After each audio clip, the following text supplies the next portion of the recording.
Hello everyone, কি অবস্থা সবার? আশা করি সবাই ভালো আছেন, আমিও ভালো আছি। তো থাম্বনেল থেকে বুঝতে পারতেছেন আজকের ভিডিওটি কি টপিকের উপরে হতে যাচ্ছে। তো যাদের জিমেল অ্যাকাউন্টের পাসওয়ার্ড ভুলে গেছেন বা মনে নেই, তারা কি করবেন? প্রথমে গুগল প্লে স্টোরে যে আপনার জিমেল অ্যাকাউন্টটি বা জিমেল অ্যাপটিকে আপডেট করে নেবেন। পরবর্তীতে আপনারা আপনাদের জিমেল অ্যাকাউন্টে যে অফিসিয়াল অ্যাপটি আছে প্রথমে ওইটাতে প্রবেশ করবেন। প্রবেশ করার পরেই উপরে দেখতে পারবেন যে প্রোফাইল বলে একটি আইকন চিহ্ন আছে, ওই জায়গায় ক্লিক করবেন। তারপরে এই জায়গায় দেখতে পাচ্ছেন ম্যানেজ ইউর গুগল অ্যাকাউন্ট, ওই জায়গাতে ক্লিক করে দেবেন। তারপরে এই জায়গাতে আসার পরে একটু ডান দিকে স্ক্রল করলেই দেখতে পারবেন সিকিউরিটি বলে একটি অপশন আছে, এই জায়গাতে ট্যাপ করে দেবেন। তো এই জায়গাতে আসার পরে একটু নিচে আসলে দেখতে পারবেন এই জায়গায় পাসওয়ার্ড বলে একটি অপশন আছে। হ্যাঁ, এই পাসওয়ার্ড অপশনে ক্লিক করতে হবে।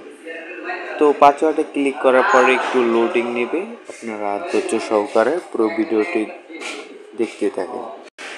যেহেতু আমি এই জায়গায় পাসওয়ার্ডের উপরে ক্লিক করেছি, এ কারণে আমার স্ক্রিনটা কালো দেখাচ্ছে। এই জায়গায় আপনাদের ফোনের যে লকটি আছে ওই সুরক্ষিতর জন্য ওই লকটি দিয়ে দেবেন। লকটি দেওয়ার পরেই দেখবেন এই জায়গায় একটু লোডিং নেবে। লোডিং নেওয়ার পরেই দেখতে পাচ্ছেন এই জায়গায় নিউ পাসওয়ার্ড অপশন এসে গেছে। তো এই জায়গায় আপনাদের যেই জিমেল পাসওয়ার্ডটি দিতে চান ওই পাসওয়ার্ডটি দিয়ে দিবেন। অবশ্যই এই জায়গায় আগের তুলনা থেকে অনেক শক্তিশালী একটা পাসওয়ার্ড দেবেন, অবশ্যই 8 থেকে 10 সংখ্যার। তো আমি আমার পাসওয়ার্ডটি দিয়ে দিলাম। তো নিচে দেখতে পাচ্ছেন কনফার্ম নিউ পাসওয়ার্ড বলে একটি অপশন আছে, এই জায়গায় আপনারা পুনরায় আপনাদের পাসওয়ার্ডটি আবারও দিয়ে দেবেন। তো আমিও দিয়ে দিলাম। তো এই জায়গায় দেখতে পাচ্ছেন যে চেঞ্জ পাসওয়ার্ড বলে আরেকটি অপশন আছে।